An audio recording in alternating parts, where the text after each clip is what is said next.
Hello everyone, welcome back my YouTube channel Jeet open classes. आज हम बात करने वाले हैं क्लास 12th इंग्लिश के अंदर जो फ्लेमिंगो जो बुक है अपनी उसकी पोएम सेकंड पढ़ने वाले हैं जिसका नाम है कीपिंग क्वाइट। ठीक है। इससे पहले मैंने देख ली थी माय मदर एट 66 जो मैंने ऑलरेडी करवा रखी है। वो प्ले लिस्ट के अंदर जाके उसको अपन आप पढ़ सकते हैं आराम से।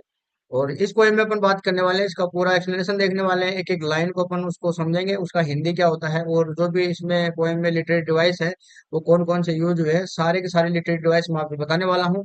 और एग्जाम के अकॉर्डिंग जो भी आपके लिए इंपॉर्टेंट है इस पोएम के अंदर क्या पूछा जाता है वो सब चीजें आपको इस क्लास में आज मिलने वाली हैं। और लास्ट में अपन देखेंगे जो भी आपके क्वेश्चन एंड आंसर है वो सब देखने वाले हैं, यानी एक ही क्लास के अंदर सब कुछ, यानी पूरा topic clear A to Z। तो इसीलिए तो ये नाम लिखा गया है मास्टर क्लास। ठीक है। इसके अलावा आपको कहीं से पढ़ने की जरूरत नहीं है। और इस क्लास की पीडीएफ के लिए आप हमारे टेलीग्राम चैनल को ज्वाइन करें। और डिस्क्रिप्शन बॉक्स में आपको लिंक मिल जाएगा, वहां से उस लिंक के थ्रू आप ज्वाइन कर सकते हैं। वहाँ पोएम जब भी आपकी आप क्लास देख लेते हो यूट्यूब पे, उसके बाद आपको वहाँ पे इसकी पीडीएफ मिल जाएगी, जिसको डाउनलोड करके अपने पास नोट्स के रूप में आप रख सकते हैं। ठीक है। तो क्लास जब वीडियो देख लेते हो उसके बाद आपको ये पीडीएफ बहुत हेल्प करेगी खुद से पढ़ने के लिए। तो शुरू करते हैं अपनी क्लास, जिसके बारे में अपन डिस्कस करने वाले हैं कीपिंग क्वाइट के बारे में। ठीक है। जिसके जो राइटर है पाब्लो नेरुदा। ठीक है। तो इन्होंने ये लिखी है जो अपनी पोएम है कीपिंग क्वाइट। अब एक चीज बता देता हूँ, ये जो पोएम है इसके अंदर जो अपन बात करेंगे, सबसे पहले बात करेंगे इंट्रोडक्शन की। तो पोएम के जो इंट्रोडक्शन है उससे अपने को पता लग जाता है कि जो पोएम है वो किस बारे में है। ठीक है। तो देखते हैं इसका जो इंट्रोडक्शन है। Keeping quiet is a profound poem about the necessity of quite introspection and creating a feeling of mutual understanding among human beings. यहाँ तक देखते हैं इसको। ये जो पोएम है अपनी कीपिंग क्वाइट, ये कैसी पोएम है? एक गहरी पोएम है। ठीक है। और जो किसके बारे में बताती है? ये बताती है जो अपनी जो इंट्रो इंस्पेक्शन होता है, आत्मनिरीक्षण, यानी कि अपने भीतर झांकने वाले। ठीक है। और दूसरा बताता है ये जो म्यूचुअल अंडरस्टैंडिंग होती है किन के बीच में, आपसी जो समझ होती है वो किसके बीच में, ह्यूमन बींग्स के बीच में, जो ये मनुष्य होते हैं उनके बीच में। तो उसके ऊपर ये कीपिंग क्वाइट जो पोएम है वो है। यानी कि ये कीपिंग क्वाइट पोएम कैसी है, एक गहन जो पोएम है। और ये अपने को क्या बताती है, आत्मनिरीक्षण और मनुष्य के बीच जो आपसी समझ पैदा होती है उसकी आवश्यकता पर आधारित ये पोएम है। ठीक है। और इट एम्फसाइज, ये जोर देती है दैट कि silence can be powerful tool for piece, यानी कि ये पोएम इस बात पे जोर देती है कि जो मौन होता है, साइलेंस क्या मौन, इसको मैंने रेड से कर रखा है क्योंकि ये इसी पोएम में यही है सबसे इम्पोर्टेंट जो वर्ड है। जो मौन है वो शांति का क्या होता है, पीस, यानी शांति का क्या होता है, एक पावरफुल टूल होता है। क्या होता है? पावरफुल टूल, यानी शक्तिशाली साधन हो सकता है, कैन बी। ठीक है। तो कहने का मतलब ये है, आपका हिंदी यहाँ दे रखा है, कीपिंग क्वाइट एक आत्मनिरीक्षण यानी अपने भीतर झांकने और मनुष्य के बीच आपसी समझ पैदा करने की आवश्यकता पर आधारित एक गहन कविता है। यह इस बात पर जोर देती है कि जो मौन होता है वो शांति का एक शक्तिशाली साधन हो सकता है। ठीक है। तो शुरू करते हैं अपनी पोएम। ये इंट्रोडक्शन हो गया, अब बात करते हैं पोएम को, एक एक स्टेंजा को देखने वाले हैं। और पहले एक चीज क्लियर कर देता हूँ, इसमें कोई भी राइम स्कीम जो पोइट है उन्होंने यूज नहीं की। कोई भी राइम स्कीम नहीं है, ये फ्री वर्स में लिखी गई है। किस में लिखी गई है? ये फ्री वर्स के अंदर लिखी गई है। तो फ्री वर्स का मतलब ये हो गया कि इसमें जो भी बातें जो पोइट है वो संदेश दे रहा है वो एक ही बहुत ही स्वाभाविक और बातचीत करने वाले लहजे में दे रहा है। जैसे अपन ऐसे बोल सकते हैं, इसकी जो टोन है इस पोएम की वो कैसी है, कन्वर्सेशनल टोन है, यानी कि नेचुरल टोन है ठीक है। इसमें कोई भी राइम स्कीम आपको देखने को नहीं मिलेंगे। ये जो पोएम है कीपिंग क्वाइट, ये फ्री वर्स में लिखी गई है। ठीक है। तो शुरू करें अपनी लाइन बाय लाइन एक्सप्लेनेशन देखने वाले हैं। तो इमेज में साथ दे रहा हूँ, आपको बहुत हेल्प करेंगे। और लास्ट क्लास अगर आपने देखी है तो जरूर आपने समझा होगा कि इमेज अपने को सीखने में कितना हेल्प करती है। ठीक है। तो आज की क्लास में भी अपन वैसे ही पढ़ने वाले हैं। तो मेरा पढ़ाने का तरीका यही है कि टेक्स्ट के साथ आपको इमेज भी मिले और आपको साथ हिंदी भी मिले और उसकी पोएम पोएम है तो उसकी व्याख्या मिले, ताकि इस पीडीएफ के थ्रू आप खुद से भी उस चीज को कवर कर सकते हो, बार बार वीडियो देखने की जरूरत नहीं पड़ेगी। तो शुरू करें अपनी पोएम, चलो देखते हैं। सबसे पहले बात करते हैं यहाँ से। Now we will count to 12 and we will all keep still for once on the face of the earth let's not speak in any language. ये चार बात ये चार लाइनें हैं। इन चार लाइनों को मतलब समझते हैं। जो अपना कवि है पाब्लो नेरुदा, वो स्टार्टिंग कर रहा है इस पोएम की। और कैसे कर रहा है? वो शुरू में क्या कहता है कि नाउ यानी अब, वी यानी हम, विल करेंगे, काउंट यानी गिनती, कहाँ तक करेंगे? 12 तक, यानी कि अब हम 12 तक गिनेंगे। अब इसका मतलब ये पता नहीं है कि ये क्या कह रहा है। अभी अपने को कुछ पता नहीं है कि 12 तक गिनती कैसे करवा रहा है, 12 घंटे की करवा रहा है या 12 महीनों की करा रहा है, या फिर 1 से 12 तक करवा रहा है। ठीक है, घंटे है या वर्ष। तो अकॉर्डिंग टू दिस पोएम अपन समझ लेते हैं कि जो कवि है वो अपने को या तो घड़ी के घंटों की बात कर रहा है जो 12 होते हैं, या फिर जो वर्ष के जो महीने होते हैं उनको सिंबल के तौर पर काम में ले रहा है। ठीक है, तो सबसे पहले क्या कह रहा है कि अब हम 12 तक गिनेंगे। ठीक है, एंड और we will all keep still, और हम सब स्थिर हो जाएंगे। यानी कि सबसे पहले वो बोल रहा है कि अब हम 12 तक गिनेंगे। वो काउंटिंग स्टार्ट करता है 1 2 3 4 5 6 7 ऐसे। ठीक है, और बोलता है कि अब हम स्थिर हो जाएंगे। ठीक है, for once on the face of the earth let's not speak in any language. यानी कि धरती पर पहली बार हम किसी भी भाषा में बात नहीं करेंगे और एकदम शांत हो जाएंगे। और शांत होने से पहले वो क्या बोल रहा है कि मैं 12 गिनता हूँ और सब 12 गिनने तक सब शांत हो जाए, और एक दूसरे के साथ अपन किसी भी भाषा में बात नहीं करने वाले, टोटली साइलेंस रहना है अपने को। ठीक है, तो यहाँ इसका अनुवाद दे रखा है और ये इसकी व्याख्या व्याख्या में क्या कहता है, कवि हमें 12 तक गिनने के लिए कहता है, जो घड़ी के घंटों या वर्ष के महीनों का प्रतीक है, और वो चाहता है कि हम अपनी सारी भाषाएं और भेदभाव भुलाकर पूरी तरह शांत हो जाए, ताकि हम एक दूसरे से जुड़ाव महसूस कर सके, एक दूसरे के साथ कनेक्ट कर सके। ठीक है, तो ये लाइनें हो गई, इनके अनुवाद आपको देखने को मिल रहा है, और साथ में इसकी व्याख्या भी है, और ये साथ में इसकी इमेज भी है, और ये 12 तक काउंटिंग हो रही है यहाँ पे। ठीक है, नेक्स्ट अपना देखते हैं। Let's stop for 1 second and not move our arm so much, it would be an exotic movement without rest without engines. ठीक है, तो इसमें ये कह रहा है कि let's stop for 1 second, let's stop, आइए रुकते हैं, फॉर 1 सेकेंड, इन 1 सेकेंड के लिए रुकते हैं, आइए हम 1 सेकेंड के लिए रुकते हैं।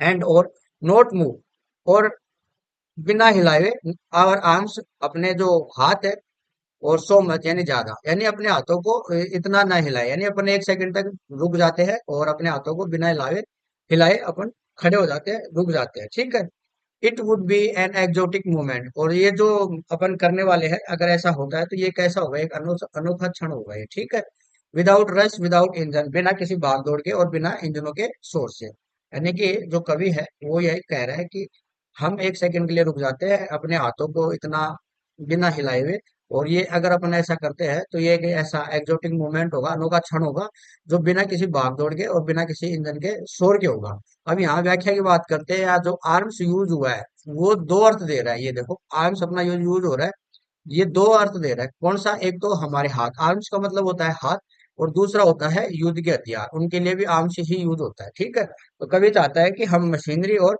हिंसा को रोक दें। जब दुनिया थमेगी तो वह शांति का एक अनोखा अनुभव होगा जो हमने पहले कभी नहीं किया। यानी कि अगर हम शांत होते हैं तो ये सारी हिंसाएं जो है वो रुक जाएंगी, जितने भी मशीनी जो काम होते हैं वो सारे रुक जाएंगे। इस तरीके से जब ये सारे काम नहीं होंगे तो एक तरीके से ऐसे लगेगा जैसे अपनी जो दुनिया है वो रुक गई है। और दुनिया रुकेगी तो चारों तरफ कैसा माहौल बन जाएगा, शांति का माहौल बन जाएगा। और उसको अपन को, जब उसको अपन देखेंगे, जैसे अपने लॉकडाउन के अंदर अपन ने ये चीज फील करी थी कि सारा सिस्टम अपने इंडिया के अंदर रुक गया था, तो बाहर अपने कैसी थी, शांति थी चारों तरफ। ठीक है, ये एक अलग सा एक्सपीरियंस हुआ था अपने को, जो अपन ने पहले कभी फील नहीं किया था। ऐसा ही ये कुछ अपना जो पोइट है वो कह रहा है। तो ये देखो यहाँ इधर जो सिम ये फोटो दे रखी है, इधर वाली दो फोटो है, एक ये है और एक ये है। ये इधर मशीन के लिए सिंबल है, और ये अपने जो लोग हैं जो हथियार उठा के जैसे युद्ध वगैरह होते रहते हैं देशों के अंदर, तो उनकी बात कर रहा है कि आपस में अपन हिंसा रोक देते हैं और जो मशीनी जो काम होते हैं उनको रोक देते हैं। और ऐसा करने से क्या होगा, जो पृथ्वी है उसके ऊपर कैसा होगा, एक मूवमेंट बनेगा, जो कैसा बनेगा, एक्सोटिक यानी कि अनोखा। और उसमें क्या होगा कि चारों तरफ शांति ही शांति रहेगी। और ऐसा करने से अपने को क्या मिलेगा, जो दुनिया है वो ऐसी लगेगी जैसे रुक गई हो। ठीक है, नेक्स्ट अपन बात करते हैं। We would all be together in a sudden strangeness, fishermen in the cold sea would not harm whales. We would all be together, यानी वी यानी हम हो गए, हम जब ये साथ एक साथ करेंगे तो क्या होगा, इन ए सडन स्ट्रेंजनेस, यानी कि एक अचानक पैदा हुई विचित्रता में क्या होगा, जो फिशरमैन है इन द कोल्ड सी, जो ठंडे समुद्र होते हैं, वहां क्या क्या नहीं करेंगे, वुड नॉट हार्म, नुकसान नहीं पहुंचाएंगे, किसको, वेल्स को, यानी कि ये मछलियों की बात कर रहा है। जितने भी अपने मनुष्य के अंदर, मनुष्य प्रकृति जो होती है वो शोषण करने की होती है, उसकी मनुष्य की जो प्रकृति होती है वो शोषण करने की होती है। तो ये बताया गया है कि जब सब कुछ अचानक रुक जाएगा तो हम एक ऐसी एकता को महसूस करेंगे जिसमें जो मनुष्य की जो प्रकृति होती है शोषण करने की, वो उसको बंद कर देगा। यानी कि जो ठंडे समुद्र में मछुआरा है वो व्हेल मछलियों को नुकसान नहीं पहुंचाएगा।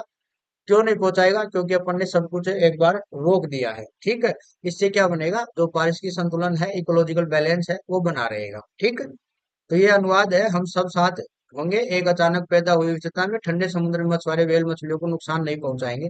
इसकी जो व्याख्या है ये दे रखी है। जब कुछ सब कुछ अचानक रुकेगा तो हमें एक अजीब लेकिन सुख देवता महसूस होगी। मनुष्य प्रकृति का शोषण करना बंद कर देगा, जिससे पारिस्थितिक संतुलन यानी इकोलॉजिकल बैलेंस बना रहे। ठीक है।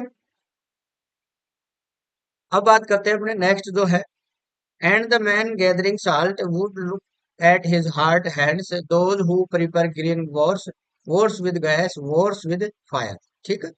अब ये बात करते हैं एंड और द मैन, यानी कि जो व्यक्ति है वो गैदरिंग, यानी गैदरिंग का मतलब होता है इकट्ठा करना, साल्ट जो नमक को इकट्ठा करता है, वो व्यक्ति वो क्या करेगा? वुड लुक, जो अपने हाथ देखेगा, किसको? एट हिज हर्ट हैंड, यानी कि जो उसके जो हाथ है वो कैसे हुए, जख्मी हाथों को देखेगा, यानी कि घायल हाथों को। देखो ये देख रहा है इसको।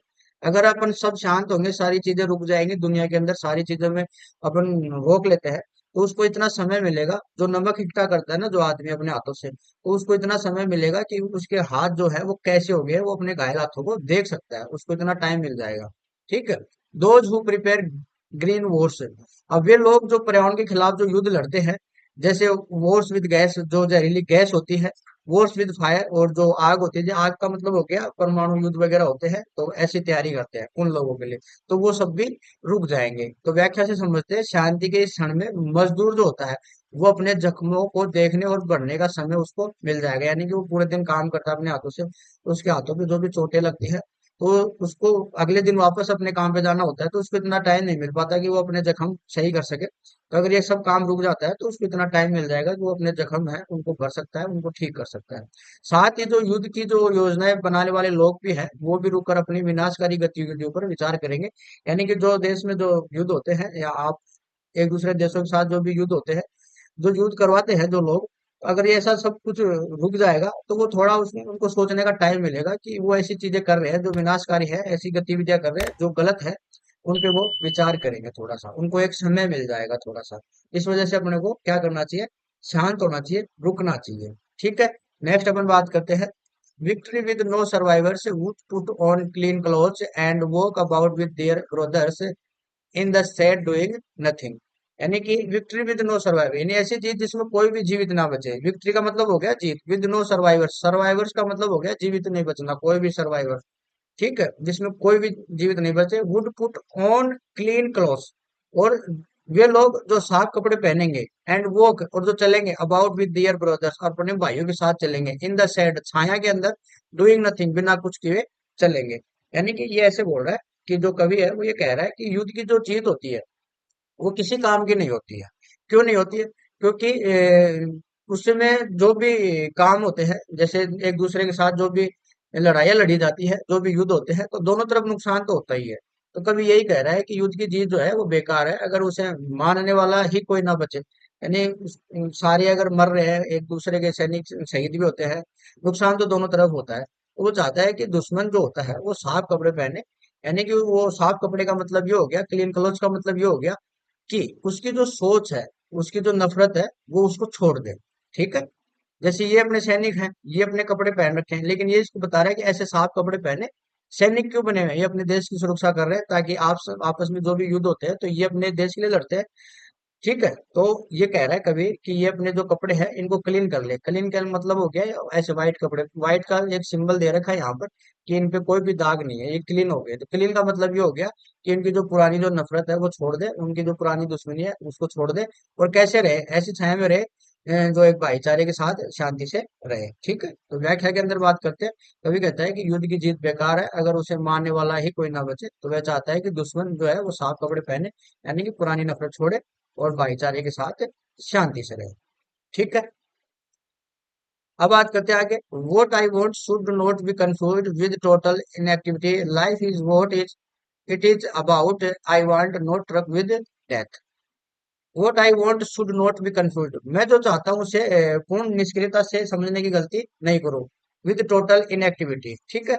Life is vote it is about, जो जीवन है उसका जो अर्थ होता है, लाइफ इज वॉर, जीवन क्या है, इसका जो अर्थ है, I want to not truck with death, यानी मेरा मृत्यु से कोई लेन देना नहीं है। और जीवन का मतलब क्या होता है, चलते रहना, चलते रहना। ठीक है। I want to not truck with the dead, और जो मृत्यु है, नो ट्रक यानी कोई लेना देना नहीं है उससे।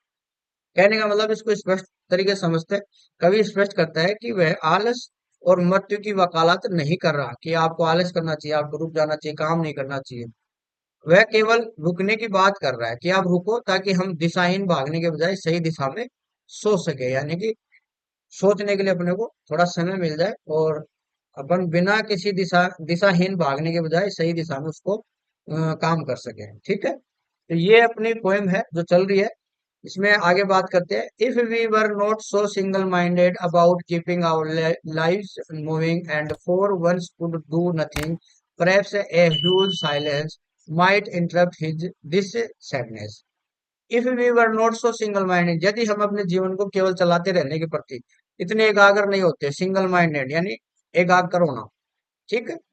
About keeping our lives moving, अब जो जीवन है उसको चलाने के लिए, and for once could do nothing, और एक बार कुछ न करते, पर शायद ए ह्यूज साइलेंस, और एक जो विशाल जो सन्नाटा है, विशाल सन्नाटा।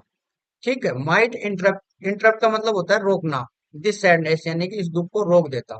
यानी कि यदि हम अपने जीवन को केवल चलाने के रहने के प्रति एकाग्र ना हो, नोट सो सिंगल माइंडेड यानी एकाग्र ना होते, अबाउट कीपिंग आवर लाइव्स यानी इतनी लाइन का मतलब समझो, अबाउट कीपिंग आवर लाइव्स यानी कि अपने जीवन को केवल चलाते रहने के प्रति, if we were not so single minded एकाग्र नहीं होते, यानी कि अपने जीवन को चलाने का ही अपने उसमें व्यस्त नहीं होते अपन, कि हमें हमेशा काम में व्यस्त रहना है, और क्योंकि हमें क्या क्यों है, मौत का डर लगता है।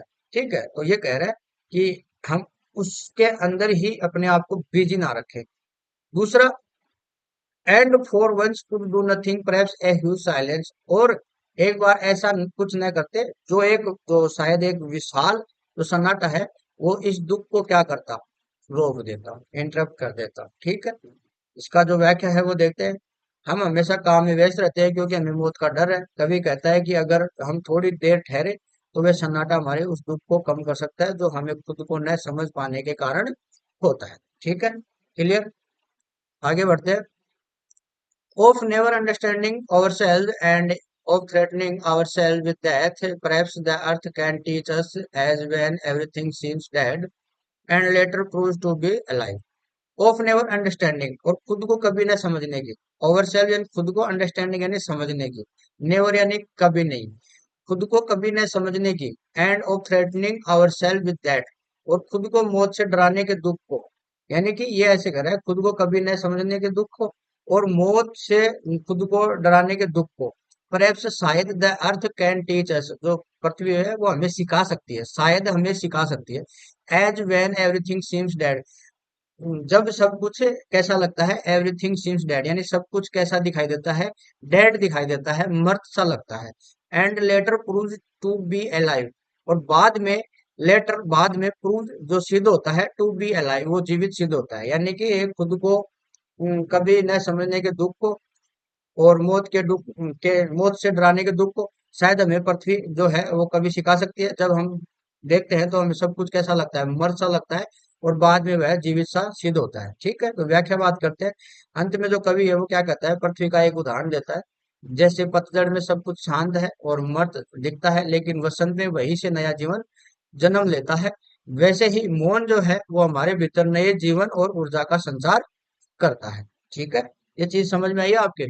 अब लास्ट में जो कवि है वो कहता है, and now I will count up to 12 and you keep quiet and I will go, अब मैं 12 तक गिनूंगा और आप शांत रहना और मैं चला जाऊंगा। ये उनकी लास्ट लाइन है, और इनकी जो व्याख्या है इसमें क्या कहना चाहता है। इन पंक्तियों के माध्यम से कवि पाब्लो नेरुदा अपना संदेश पूरा करते हैं कि वे एक शिक्षक या मार्गदर्शक की तरह में हमें मौन की राह पर छोड़कर जा रहे हैं। उनका मानना है कि उन्होंने आत्मचिंतन का जो बोझ बीज बोना था वह बो दिया है। अब यह पाठक की जिम्मेदारी यानी पढ़ने वाले की जिम्मेदारी है, आप लोगों की जिम्मेदारी है, अगर आप इस पोएम को पढ़ रहे हो तो, कि वह शांत रहकर अपने जीवन पर विचार करें, आप अपने जीवन में शांत रहकर विचार करें। जब भी आपको कोई चीजें समझ में नहीं आती है तो आप थोड़ा सा शांत होकर उन चीजों के बारे में समझो। कोई भी प्रॉब्लम्स आती है, अगर आप उनको शांत रह के समझोगे तो उस प्रॉब्लम का सॉल्यूशन आपको मिलेगा। तो जो शांत है वो अपने जीवन में कैसे बदलाव लाती है, आप मौन होते हो, वो साइलेंस होती है, वो आपको आत्मचिंतन के लिए बेस्ट होती है। अगर आप सोचते हो तो आप शांति से अगर कोई चीज को सोचोगे, शांति से आप किसी चीज को पढ़ते हो तो आपको जल्दी याद भी होती है और अपना जो माइंड है वो अच्छे से काम करता है। तो कभी अपने यही कहना चाहते हैं कि जो शांत रहकर अपने जीवन पर अपने को विचार करना चाहिए। जब भी अपन अपना जीवन चला रहे होते हैं, अपने बिजी शेड्यूल में रहते हैं, तो अपने को थोड़ा शांत रहना चाहिए और अपनी चीजों के ऊपर फोकस करना चाहिए। ये अपनी हो गई पोएम। और इसमें एक फ्रेज दे रखी है लास्ट के अंदर, तो उसको उसकी बात कर लेते हैं। To have no truck with, to refuse to associate और deal with, to refuse to tolerate something. To have no truck with यानी किसी चीज से कोई वास्ता ना रखना। टू रिफ्यूज, रिफ्यूज का मतलब होता है मना करना। टू एसोसिएट और डील विद यानी किसी के साथ, एसोसिएट का मतलब हो गया जुड़ना, और डील का मतलब हो गया लेन देन का जो काम होता है, डील ऐसे तो करते हैं, उसके लिए क्या करना, मना करना। टू रिफ्यूज, और यहाँ मना किसके लिए करना, टू टॉलरेट समथिंग यानी किसी चीज को बर्दाश्त करने से मना करना, इनकार करना। हिंदी अनुवाद देख लो, किसी चीज से कोई वास्ता न रखना, किसी के साथ जुड़ने या लेन देन करने से मना करना, या किसी चीज को बर्दाश्त करने से इनकार करना। इसमें जो व्याख्या है कविता के संदर्भ में, इसका अर्थ है कि कवि का मृत्यु के साथ कोई समझौता या जुड़ाव नहीं है। वे शांति की बात कर रहे हैं, मृत्यु या पूर्ण निष्ठता की नहीं। वे स्पष्ट करते हैं कि शांत रहने का मतलब जीवन को रोकना नहीं है, बल्कि उसे बेहतर तरीके से समझना है, अंडरस्टैंड करना है। ठीक है, ये हो गई अपनी पोएम। अब बात करेंगे इस पोएम के अंदर आगे जो लिटरेरी डिवाइस है उन सब की बात कर लेते हैं। तो इस पोएम में जो भी लिटरेरी डिवाइस काम में आए हैं, एग्जाम के अकॉर्डिंग वेरी इंपॉर्टेंट है, तो इनको समझो। पोएम अगर आपके समझ में आ गई है, क्वेश्चन आप आराम से कर लोगे। बाकी ये जो एक्स्ट्रा जो चीजें आती है, लिटरेरी डिवाइस वगैरह है, इन सबको अपन देख लेते हैं। तो सबसे पहले बात करते हैं लिटरेशन की, जिसका मतलब होता है रिपीटेशन ऑफ कॉन्सोनेंट साउंड। जो व्यंजन होते हैं उनकी पुनरावृत्ति। तो जैसे ये एक सेंटेंस दे रहा है, we will sudden strange his, ये सारे आगे। फन का मतलब होता है जो एक शब्द होता है उसके दो अर्थ निकलना। जैसे अपने यहाँ वर्ड यूज हुआ है आर्म्स, इसका मतलब होता है एक बॉडी पार्ट होता है, जैसे अपने हाथ हो गए। दूसरा वेपन होता है हथियार, एक हाथ हो गया, एक हथियार हो गया। एक ही वर्ड के दो मीनिंग निकलना, वो होता है फन। मेटाफर होता है अपना यानी कि सिंबलाइजिंग समथिंग, यानी किसी को सिंबलाइज करना। जैसे क्लीन क्लोथ, ये क्लीन क्लोथ का मतलब ये नहीं है कि कपड़े साफ पहनो, इसका मतलब है अपना जो पर्सपेक्टिव है उसको चेंज करना, ये अपने जो पीस है वो शांति का रास्ता अपनाना। ठीक है। एंटीथेसिस का मतलब क्या होता है, विरोधाभास होता है, जिसका मतलब होता है contrasting ideas. And everything seems dead proves to be alive यानी कि सब कुछ अपने को कैसा लग रहा है, मृत सा लग रहा है, और क्या बता रहा है ये, प्रूव्स टू बी अलाइव, जो कि एक जीवित की तरह है। तो ये मृत और जीवित शब्दों का एक साथ प्रयोग हुआ है। ठीक है। पर्सोनिफिकेशन का मतलब तो आप पता ही है आपको, निर्जीव की सजीव के साथ तुलना करना। Giving human traits to earth, earth can teach us. अब जो अर्थ है उसको ह्यूमन की तुलना की गई ह्यूमन के साथ। तो सिखाने का काम कौन कर सकता है, ह्यूमन कर सकता है, लेकिन यहाँ अर्थ अपने को सिखा रही है। तो मानवीकरण जो है पृथ्वी हमें सिखा सकती है, जैसे एक गुरु सिखाता है। तो ये पर्सोनिफिकेशन हो गया है यहाँ पर। ठीक है, ध्यान रखना है। इंपोर्टेंट फैक्ट्स की बात कर लेते हैं जो एग्जाम ओरिएंटेड है। इंट्रोस्पेक्शन का मतलब होता है आत्मचिंतन। द मैन थीम इज, इसमें जो पोएम में मेन थीम क्या है, सेल्फ एनालिसिस, ये सबसे जरूरी है। सेल्फ एनालिसिस यानी आत्म विश्लेषण। ठीक है।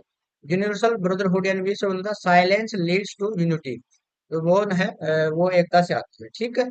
एंटी वार युद्ध, विरोधी की बात कर लेते हैं। The poet criticise environmental and chemical wars, जो कवि है वो पर्यावरण और रासायनिक युद्धों की आलोचना करता है। क्या करता है, आलोचना करता है, क्रिटिसाइज करता है। ठीक है। सिंबल ऑफ अर्थ, अर्थ का सिंबल क्या है यहाँ पर, अर्थ रिप्रेजेंट, अर्थ किसको रिप्रेजेंट करती है, how stillness doesn't mean death but rebirth. तो पृथ्वी दिखाती है कि स्थिरता का मतलब मृत्यु नहीं है, बल्कि क्या है, रीबर्थ है, पुनर्जन्म है। ठीक है। राइम स्कीम की बात करते हैं तो इसमें कोई भी राइम स्कीम नहीं है, ये मैंने शुरू में आपको बता दिया था, ये फ्री वर्स के अंदर लिखी गई है। और ये अलाउ करती है पोएट को टू कन्वे द मैसेज, अपने मैसेज को a natural and conversational tone, यानी कि जो स्वाभाविक और जो बातचीत करने का जो तरीका होता है, उस लहजे में ये अपना मैसेज देती है। ठीक है, या पोइट अपने को ऐसा मैसेज देता है अपने। ठीक है। तो मेन मैसेज है इस पोएम से क्या मिलता है वो देखते हैं। It emphasising the need for quiet introspection to understand ourselves better in this chaotic words. ठीक है, यह भाग दौड़ भरी दुनिया में खुद को बेहतर ढंग से समझने के लिए शांत आत्मचिंतन की आवश्यकता पर जोर देती है। ठीक है। जो क्वाइट इंट्रोस्पेक्शन होता है शांत आत्मचिंतन, ठीक है, उसके ऊपर जोर देती है ये। सेकंड है the poet advocates for a movement of universal silence to create a feeling of brotherhood among all humans. और जो कवि है वो सभी मनुष्यों के बीच जो क्या है उनका जो यूनिवर्सल जो साइलेंस है वो क्रिएट करना चाहता है फीलिंग के साथ, जो ब्रदरहुड है भाईचारा है अमंग ऑल ह्यूमन, जो सभी मनुष्यों के बीच भाईचारे की भावना को पैदा करने के लिए जो वैश्विक मौन है उसके क्षण का समर्थन करता है, ठीक है। It clarifies that stillness is not death over total inactivity but a way to prepare for a meaningful life. It clarifies यानी स्पष्ट करता है कि जो स्टिलनेस है, स्थिरता है, उसका मतलब मृत्यु नहीं है और ना ही उसका टोटल इनएक्टिविटी यानी पूर्ण निष्क्रियता नहीं है, बट लेकिन a way to prepare for a meaningful life, बल्कि एक सार्थक जीवन की तैयारी का तरीका होता है, ठीक है। नेक्स्ट अपन बात करते हैं silence will stop man from harming nature and allows the hurt hands of workers to heal. मौन जो है मनुष्य को प्रकृति को नुकसान पहुंचाने से रोकता है और मनुष्य के जो घायल हाथ है उनको ठीक होने का उनको समय मिल जाता है, ठीक। ये अपने को पॉइंट याद रखने हैं। It teaches that like earth we can look dead on the outside but remain vibrant and alive within. ये हमें सिखाती है कि पृथ्वी की तरह हम बाहर से कैसे लग सकते हैं, मर्त लग सकते हैं, लुक डेड, ठीक है, आउटसाइड, बट लेकिन ध्यान रखें vibrate and alive with in, यानी अंदर से अपन कैसे लगते हैं, जीवंत और सक्रिय रह सकते हैं, ठीक है। तो ये अपन कितने पॉइंट देख लिए अपन ने, जो मैसेज मिल रहा है अपने पांच मैंने पॉइंट बता दिए, मेन मैसेज ये है पूरी पोएम के अंदर। अब बात करते हैं इंपोर्टेंट एग्जाम पॉइंट, एग्जाम के लिए इंपोर्टेंट क्या है। तो ये दो वर्ड है स्टिलनेस एंड इनएक्टिविटी, इसका ध्यान रखना, इनका मतलब क्या होता है। Stillness is a state of mind of reflection और इनएक्टिविटी इज लाइक डेथ। ये ध्यान रखना, जो स्टिलनेस का मतलब होता है स्थिरता और इनएक्टिविटी का मतलब होता है निष्क्रियता। तो स्थिरता होती है वो आत्ममंथन की अवस्था है और जो इनएक्टिविटी होती है वो मृत्यु के समान है। ऐसे ही ये हो गया फर्स्ट, ये सेकंड देखो, द अर्थ लेसन, जो पृथ्वी का जो समय का वो क्या है, even in cold winter earth prepare for a new life in spring. यानी जो कड़ाके की जो ठंड पड़ती है उसके बावजूद भी पृथ्वी जो है, जो अर्थ है, वो वसंत जब आता है तो उसमें क्या करता है, वो नए जो जीवन है उसकी तैयारी करता है, ठीक है। क्लीन क्लोथ्स को क्या मतलब हुआ, ये सिंबलाइज करते हैं change in A perspective and setting the old identity of an enemy. यानी साफ कपड़े ये किसको सिंबलाइज करता है, ये दृष्टिकोण होता है बदलाव का और दुश्मन की जो पुरानी पहचान को है उसको छोड़ने का एक प्रतीक होता है, ठीक है। नेक्स्ट अपन बात करते हैं वार्स टू स्टॉप, जो इसका मतलब क्या होता है, ग्रीन वार्स यानी against natural gas Wars and fire Wars must and. यानी कि जो ग्रीन वार्स का मतलब हो गया हरित युद्ध होते हैं ना, जो प्रकृति के विरुद्ध होते हैं, जैसे गैस हो गया और आग के युद्ध होते हैं, वो समाप्त होने चाहिए, ठीक है। ये चीज ध्यान रखना।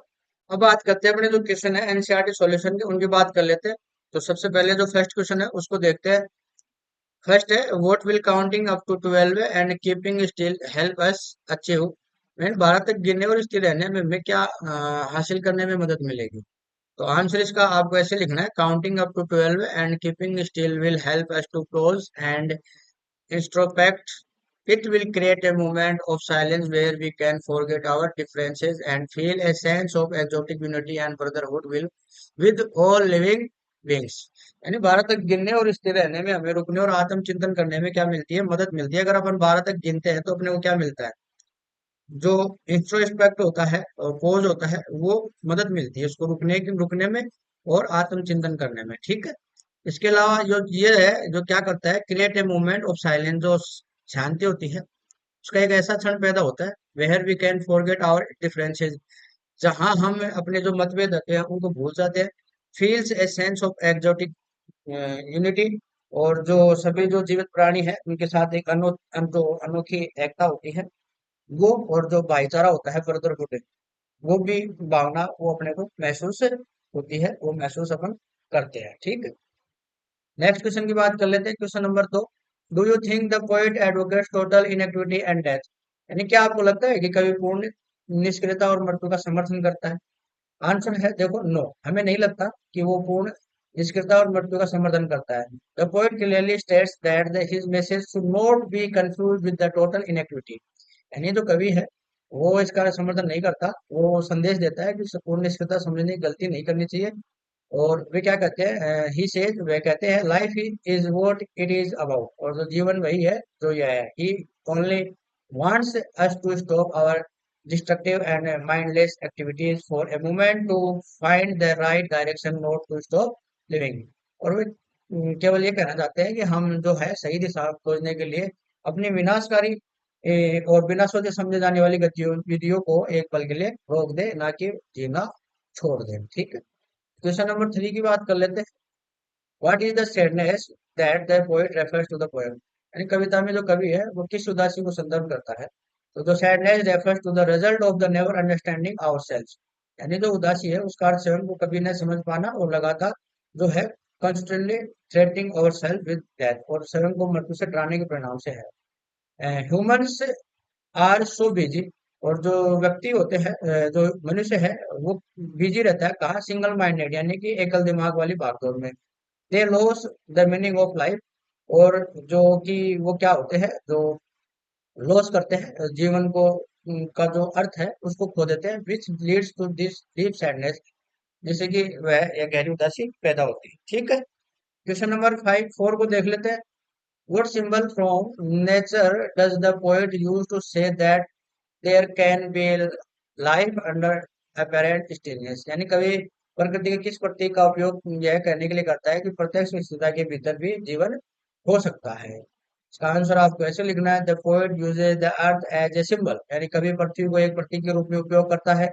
ही एक्सप्लेन, वह समझाता है कि that in winter the earth appears to be dead, यानी जो सर्दियों के अंदर जो पृथ्वी है वो कैसी लगती है, मर्च सी लगती है, एंड स्टील, और स्टील लगती है। बट लेटर इन स्प्रिंग, और जो बाद में जो स्प्रिंग आती है यानी वसंत ऋतु आती है, इट प्रूव, वे साबित करती है, टू बी अलाइव, जीवन को, विद न्यू ग्रोथ, यानी नए विकास के साथ। सिमिलरिटी, यानी इसी प्रकार क्वाइटनेस हेल्प अस प्रिपेयर, जो शांति है वो हमें नए तरीके से तैयार करती है। एंड प्रोडक्टिव लाइफ, और जो जीवन है उसको जीने के लिए तैयार करने में, अपने को जैसे उत्पादक जीवन है उसके लिए तैयार करने में हमें मदद करती है। ठीक है। नेक्स्ट क्वेश्चन देखते हैं। Question number 5, why does the poet count up to 12, जो पोइट है वो 12 तक क्यों गिनता है। इसका आंसर है, the number 12 represent the 12 marks on a clock, यानी टाइम, और द 12 मंथ्स ऑफ ईयर्स, यानी संख्या जो 12 है वो घटिया तो घड़ी के 12 अंक है, या फिर वर्ष के 12 महीने हैं, तो ये सिंबल है उसको रिप्रेजेंट करती है। बाय काउंटिंग ऑफ 12, 12 तक गिनकर, द पोइट इनवाइट्स एवरीवन, कवि है जो सबको बुलाता है, to step out the cycle of time, यानी जो समय के चक्कर से है वो बाहर निकलने के लिए कहता है, an experience a moment of peace, और जो शांति का जो क्षण होता है उसको अनुभव करने के लिए क्या करता है, ये आमंत्रित करता है। ये अपने क्वेश्चन हो गए सारे के सारे, और पीछे मैंने पूरी पोएम बता दी आपको। इस प्रकार से इस क्लास में आपको सब कुछ मिल गया है, पोएम का एक्सप्लेनेशन मिल गया है, एक एक लाइन को अपन ने देख लिया है, और उसका हिंदी अनुवाद वो भी मैंने आपको दिया है, और साथ में इसकी व्याख्या भी आपको मैंने दे दी है, और रिलेटेड डिवाइस है वो सब अपन ने देख ली, इसकी थीम क्या है, सारी चीजें, और ये मैसेज अपने को क्या देना चाहता है, क्या राइम स्कीम है, सभी की अपन ने बात कर ली जो एग्जाम ओरिएंटेड है। और जो बुक के क्वेश्चन है वो भी मैंने आपको करवा दिए, इस पोएम के अंदर जो भी क्वेश्चन बनते हैं वो सारे मैंने आपको करवा दिए। ठीक है। आगे भी जब भी कोई ऐसा लगेगा मेरे को कि इस पोएम में कुछ बाकी रह गया, तो मैं एक वीडियो और दे दूंगा आपको। जिस भी पोएम में या जिस भी टॉपिक में आपको कुछ बाकी रहता है, मेरे को लगता है कि एग्जाम के लिए जरूरी है, ये मैंने नहीं बताया, तो वो जरूर आपको मिलेगा। आप तो बने रहिए अपने चैनल के साथ और क्लासे देखते रहिए। आपको इसके अलावा कहीं से पढ़ने की जरूरत नहीं है, पीडीएफ आप अपने जो टेलीग्राम चैनल है वहां से डाउनलोड कर ले, आपको सारी चीजें तैयार हो जाएंगी। आप पहले वीडियो देखो, और वीडियो के बाद ये जो पीडीएफ आपको मिलती है उसको डाउनलोड करो, फिर खुद से तैयार करो। क्वेश्चन आंसर है इनको अपने नोट्स के अंदर लिखो, और ऐसे आंसर अगर आप एग्जाम में दे के आते हो तो आपको बोर्ड के अंदर पूरे पूरे नंबर मिलते हैं। ठीक है। आई होप आपको क्लास अच्छी लगी हो, तो इसको लाइक जरूर करें, कमेंट जरूर करके बताएं, शेयर करें अपने दोस्तों के साथ, और चैनल पर नए हैं तो सब्सक्राइब जरूर कर लें। नेक्स्ट वीडियो में मिलते हैं। Thank you for watching.